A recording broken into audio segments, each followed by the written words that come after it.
está na área, Antônio Carlos Jamarco, Carlinho Jamarco pela ponta esquerda ou no gol. Ele é o nosso guapo, é o nosso comentarista às segundas-feiras. E agora vai ter a oportunidade de falar bastante sobre o Quinzão de Piracicaba, porque depois desta situação no qual o 15 acabou sendo eliminado da Série 2, o Carlinhos ainda não teve a oportunidade de falar. Tudo bem, Jamarco? Bom dia para você. Bom dia, Boris. Bom dia, Bruninho. Bom dia a todos os amigos que estão aqui, os companheiros de trabalho dentro dos estúdios da Jovem Pan News, todos trabalhando hoje. Dia de branco, segunda-feira, tem que trabalhar, não é? E bom dia a todos vocês que estão curtindo com a gente mais essa edição do Esporte. Olha, isso tudo que o Bruninho acabou de falar, o Boris falou, aconteceu sexta-feira, depois do jogo e tal, isso é normal. Eu não vejo isso como anormalidade dentro do futebol ou de qualquer esporte, quer que seja ele qual seja, não é? É normal. Aí tem aquele sangue queimando depois da partida, o time não foi bem, isso não foi lá, isso não foi aqui, isso não foi de lá. Tudo normal, não é? Alguém se defende, outro ataca, a torcida fica brava, a diretoria não gosta. Tudo, para mim, tudo normal. Não mudou nada desde que eu conheço futebol, desde que eu estou dentro do futebol. É sempre a mesma coisa. Mas tem algumas teses, não é, que a gente tem que levantar. Por obrigação, a gente tem que levantar. Porque o nosso ouvinte, não é, e o telespectador, aquele que nos curte aí pelo YouTube, ele tem que ter conhecimento. E a gente tem que puxar um pouquinho pela lembrança, não só dos torcedores, mas até nossa mesmo, né? No caso aqui, eu, o Bolis, o Bruninho, e eu acho isso muito importante. Então é assim, se fosse no passado, aonde estivesse lá o seu Arnaldo Bortoleto no 15 e o Douglas Pimenta no 15, mas iam levar tanta paulada, mas tanta paulada que levaram naquela oportunidade, não é? Que eu muitas vezes eu até disse assim, olha, não é problema só do seu Douglas Pimenta, é problema do técnico também, ele não contrata sozinho, ele pode indicar e não contrata. Eu estou voltando um pouco no tempo e no espaço para que vocês possam entender onde eu quero chegar, tá certo? Então era pau em cima de pau. E não foi uma ou duas vezes, foram muitas vezes, não é? Se tinham razão de bater, se não tinham razão de bater, tudo bem. Só que ainda naquela época, o dinheiro do 15 de Piracicaba era um baita de um problema. Era pouco dinheiro. Não tinha grana à disposição para fazer as contratações que eram necessárias que se fizessem para que o 15 apresentasse um bom futebol. Um futebol, digamos assim, de mais técnica, individualmente falando e no coletivo falando.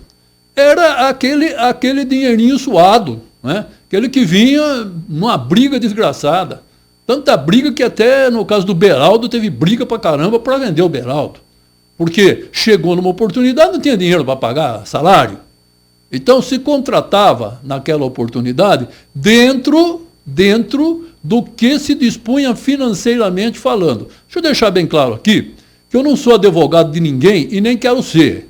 Eu só estou relembrando a história anterior e a gente vai falar da atual. Então, é um pau em cima de pau. Bom, acabou. Passou. Não é? Foi embora. Vamos para o atual agora. Dentro da atual situação, isso mudou tudo. Por quê? Porque o aporte financeiro feito agora, pela informação que nós temos, não é pequeno. Não é pequeno. Eu não sei o valor correto, mas a folha de pagamento do 15 não é pequena. Não é?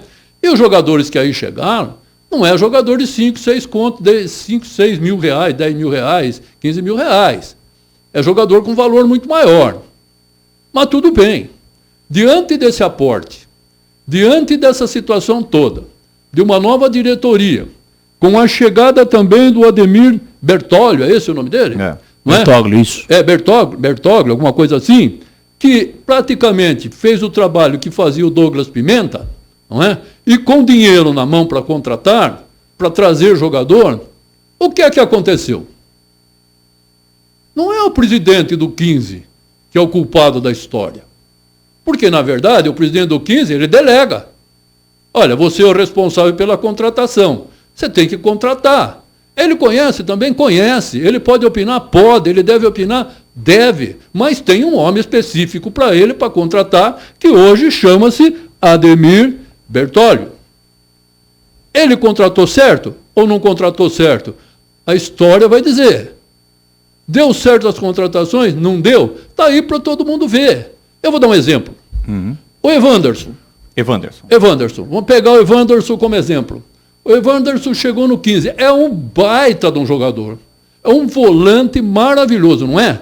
Bom, muito bom. Quando ele saiu do time, o time acabou. Campo morreu ali. Quanto tempo jogou o Evanderson desde o dia que ele chegou? Quantas partidas o Evanderson jogou? E foi para contusão, foi para o DM.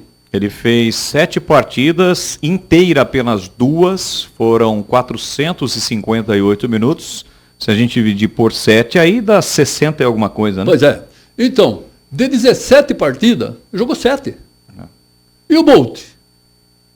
Bolt também foram poucas partidas. Poucas aí vou ter partidas. que fazer um levantamento aqui. Aí tem que fazer levantamento, e tudo bem, estou só citando exemplos. Não é? É que foram os jogadores que mais se destacaram. Que mais se destacaram. Então, se você pegar os jogadores que se destacaram, o Bolt, o Evanderson, o atacante lá, como é que chama ele? O Salatiel. Quantas partidas esses caras jogaram realmente futebol? Não. Aí, quem contratou? Quem contratou é o responsável por isso. Ah, mas foi no DM. Como chegou? Evanderson, na última partida, não jogou 90 minutos. Sabe o que representa isso para mim? Que Evanderson nem recuperado estava quando entrou para jogar. O Bolt também foram apenas 7 jogos, jogou um pouquinho mais, 521 minutos, fez 3 gols, como partida inteira ele só jogou uma, contra o Oeste na primeira rodada. No último jogo, o fatídico jogo da eliminação, quando ele perde aquele gol incrível, foi até 40 do segundo tempo. Então veja só, como muda a situação.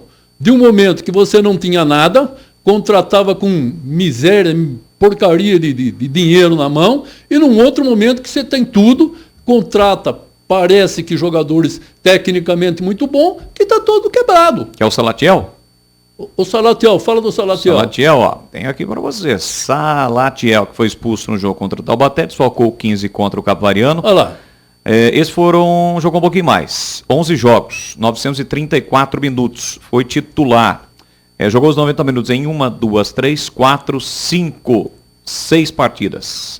Os 90 minutos. Acho que o cara que mais jogou nesse time aí foi o Rodolfo e o goleiro do 15. O Pegorari, o Rodolfo, não, talvez tenha sido o Barbosa. O Barbosa, a defesa e tal. Então, eu tenho aqui, ó. O que eu quero levantar, né, é a lembrança de um momento que você não tem dinheiro. Pegorari, Kaique, Marlon, Rodolfo e Barbosa. O Barbosa jogou menos ainda, jogou 15 jogos. Rodolfo, Pegorari primeiro. Isso. Kaique, jogou todas as partidas. Kaique.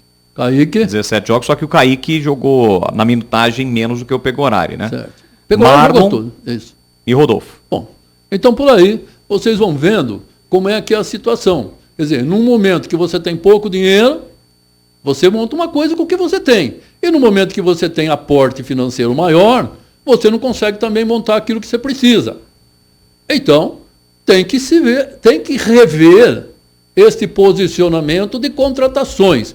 E aqui preciso fazer um adendo. Eu não estou procurando culpado. Eu estou contando a história. Estou relembrando os momentos, não é? Num determinado momento, o técnico do 15, o Moisés, que para mim é um bom técnico, não estou dizendo que ele é um técnico ruim, não, ele é um bom técnico, não é? Num determinado momento, ele disse o seguinte: olha, não entra um jogador no time, não contrata ninguém se eu não aprovar. Correto? Correto. Então foi o seu Moisés que aprovou, junto com Ademir Bertolli. E aí, o que é que o presidente vai falar? Nada. O presidente tem culpa. Pois os dois homens encarregados do time, não é? Que é o homem que busca o jogador e traz, que é o outro, que é o técnico, assume a responsabilidade de montar o time, acabou o problema. O presidente acredita. Eu não estou aqui querendo ser advogado também do presidente do 15, não é isso. Eu estou dizendo a realidade dos fatos. Eu quero saber, diante dessa posição, a partir de agora, o que é que a diretoria do 15 vai fazer para a Copa Paulista. É isso, é o que sobrou. E o que sobrou vai ter que jogar futebol sério. Futebol para chegar na Série D, futebol para ser campeão. Por isso, neste momento, eu vou começar a bater na tecla. Monte um time de futebol para jogar futebol sério. Para jogar, para subir para a Série D do Campeonato Brasileiro. E com jogador que venha com seriedade. Porque se pensam que a gente não conhece, nós conhecemos. É isso. Então, essa passagem do Campeonato Paulista da Série A2 foi isso. E não esqueçam também que desceram o cacete no Paulo Roberto lá atrás. E o Paulo Roberto jogou o que ele tinha. Existem erros técnicos de substituição de jogador? Existe. O Moisés errou? Errou. O Moisés montou time errado em alguns momentos? Montou. O Moisés acertou? Também acertou. Então, isso faz parte do futebol. Agora, não dá para você admitir o seu Bolt perder o gol que ele perdeu. Parece brincadeira. Então vamos começar a pensar na Copa Paulista, que sirva de lição para a nova diretoria do 15 de Piracicaba, e aí para o presidente do 15 também, que sirva de lição os acontecimentos desse Campeonato Paulista da Série A2, e que fatos como esse não se repitam daqui para frente. Por quê? Se é uma nova diretoria, e não é? Se é dentro dos conceitos, e eu acho correto, daquilo que o Matheus vem apregoando, que é uma nova diretoria, é um novo posicionamento, tem que mudar tudo, então tem que mudar tudo. A primeira situação já mostrou que não mudou tudo, mudou quase tudo, mas não tudo. Então eu espero que agora na Copa Paulista, não é, mude o resto que faltou mudar. E que monte um time com seriedade. Só isso. Nada mais do que isso. Perder, ganhar, faz parte. Agora, pelo amor de Deus, né, com o aporte financeiro do jeito que estava e trazer um centroavante de 20 anos, uma aposta para jogar no 15, isso é brincadeira de quem trouxe.